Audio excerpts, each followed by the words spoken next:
चरित्रे महान संगीत तज्ञाची या अंतर्गत आज आपण ए.आर. रेहमान संगीतकार यांच्याबद्दल माहिती घेणार आहोत. भारतीय संगीतकार, गायक, संगीत रचनाकार आणि निर्माता, सिने जगतातील एक आश्चर्य. मद्रासच्या मोझार्ट यांचा जन्म 6 जानेवारी 1966 मध्ये तामिळनाडू, चेन्नई येथे झाला. त्यांचे वडील सिने क्षेत्रातील होते. रेहमानला वडिलांचा सहवास फार मिळाला नाही. त्यांच्या तरुणपणीच ते गेले. परिस्थिती अगदी बेताची होती.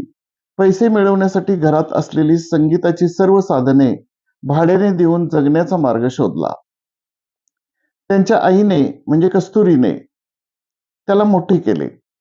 आज जरी ए.आर. रेहमानचा नावाने प्रसिद्ध झाला असला तरी त्याचे मूळचे ए.एस. दिलीप कुमार असे नाव होते. पडत्या काळात रेहमान यांचे रूट्स नावाच्या बँडमध्ये कीबोर्ड वाजवण्यासाठी नोकरी केली. संगीत आणि वादन हे त्यांच्या वडिलांकडून आले असावे.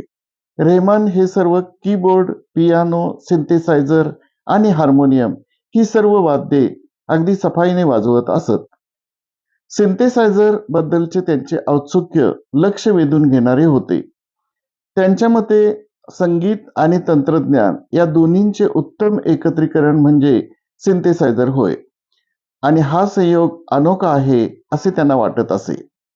वयाच्या 11व्या वर्षी रेहमान याने संगीताचे शिक्षण घेण्यास सुरुवात केली, ती गुरु मास्टर धनराज यांच्याकडे. त्याच वयात त्यांनी एका वादनाच्या गटात कीबोर्ड म्हणून काम करण्यास सुरुवात केली. याच ग्रुपला त्यांच्या वडिलांनी भाड्याने वाद्ये दिली होती. ऑर्केस्ट्रामध्ये काम करून त्याने जगभर प्रवास केला. ट्रिनिटी कॉलेज ऑफ म्युझिक ची स्कॉलरशिप मिळाली आणि तिथे त्याने पाश्चिमात्य शास्त्रोक्त संगीताची पदवी मिळवली. 1992 मध्ये त्यांनी स्वतःचा स्टुडिओ सुरू केला आणि तेथे रेकॉर्डिंग आणि मिक्सिंग चालू केले. अगदी सुरुवातीला छोट्या छोट्या जिंगल्स कंपोज केल्या. त्या जाहिरातीसाठी जिंगल्स म्हणजे 4 ओळीची कविता. 1992 मध्ये रेहमान प्रख्यात सिने दिग्दर्शक मणिरत्नम यांना भेटले आणि त्यांच्या तामिळ फिल्म रोजा यासाठी ते रोजाचे स्कोर 2 आणि कंपोजर या कामासाठी पहिल्यांदा पदार्पणातूनच त्याला उत्कृष्ट संगीत दिग्दर्शकाचे नॅशनल अवॉर्ड मिळाले. रजत कमळ अवॉर्ड पण मिळाले. यानंतर 3 वेळा 1997, 2002, 2003 हेच अवॉर्ड मिळाले. रोजाच्या संगीताने सिने संगीताचा चेहरा-मोहरा बदलला. रेहमानला एका यशस्वी संगीतकाराचे स्थान मिळाले. त्यानंतर तामिळ सिने जगतामध्ये आणि चेन्नई फिल्म इंडस्ट्रीत रेहमान स्थिर झाला. त्याच्या साऊंड ट्रॅकने त्याला ओळख आणि नाव प्राप्त करून दिले. राम गोपाल वर्मा दिग्दर्शित रंगीला या सिनेमाचे संगीत करून रेहमान याने हिंदी सिनेमा जगतात पाऊल टाकले आणि यानंतर आणि गाजलेल्या सिनेमाचे स्कोर्स दिले. स्कोर्स म्हणजे संगीत लिपी. उदाहरणार्थ आशुतोष गोवारीकर यांच्या स्वदेस आणि रंग दे बसंती ही त्याची उत्तम उदाहरणे आहेत. ए.आर. रेहमान यांनी अनेक भारतीय कवी आणि गीतकार यांच्याबरोबर काम केले आहे. त्यातील काहींचा उल्लेख करायला हवा. जावेद अख्तर, गुलजार, आनंद बक्षी, पी.के. मेहरा, मेहबूब, वीरमुथ्थू.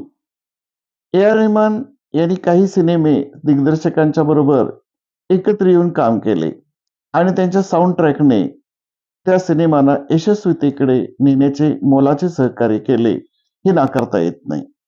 खास करून उदाहरणादाखल नामनिर्देशित करायचा तो मणिरत्नम या दिग्दर्शकाबरोबरचे काम. मणिकांचन योग. 2005 साली ए.आर. रेहमान यांनी आपल्या जुन्या स्टुडिओचे नूतनीकरण केले आणि त्याचबरोबर जुन्या स्टुडिओचे विस्तारीकरण पण केले. 2005 सालातला चेन्नई मधला कोडंबकम स्टुडिओ आशियामधला सर्व साधनांनी युक्त आणि प्रगत असा समजला जातो. 2006 सालात ए.आर. रेहमान यांनी आपल्या संगीताला लेबलिंग केले ते असे होते. सिने क्षेत्राव्यतिरिक्त त्यांनी बरीच कामे केलेली आहेत. 1997 मध्ये भारताच्या 50व्या स्वातंत्र्याच्या वाढदिवसानिमित्त वंदे मातरम हा अल्बम तयार केला व त्या अल्बमला बरेच आर्थिक यश प्राप्त झाले. त्या अल्बमच्या नंतर भारत बाला साठी त्यांनी अल्बम काढला. जनगण मन त्यात भारतातील हिंदुस्थानी शास्त्रीय संगीतातल्या जाणकार कलावंतांचा सहभाग होता.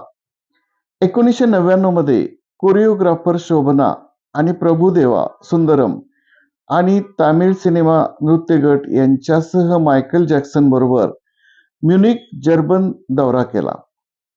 रेहमान यांची संगीत शैली बनली ती अनेक संगीतातून असे म्हणायला हरकत नाही. कर्नाटक संगीत, पाश्चिमात्य शास्त्रीय संगीत, हिंदुस्थानी संगीत आणि कव्वाली ढंग ते सुद्धा नुसरत फतेह अली खान यांचा. ए.आर. रेहमान यांनी फ्युजिंग प्रकारामध्ये बरेच प्रयोग केलेले दिसतात व त्यावर काम पण केले आहे. पारंपरिक वाद्यांच्या बरोबर नवीन इलेक्ट्रॉनिक सायन्स आणि नवे तंत्रज्ञान यांचे एकत्रीकरण करून काही वेगळे निर्माण करणे शक्य आहे का याचा सतत विचार डोक्यात असे. संगीत निर्माता रॉन फेअर याच्या मते जगातील उत्तमातील एक संगीतकार आहे. त्याला मिळालेले काही सन्मान बघा.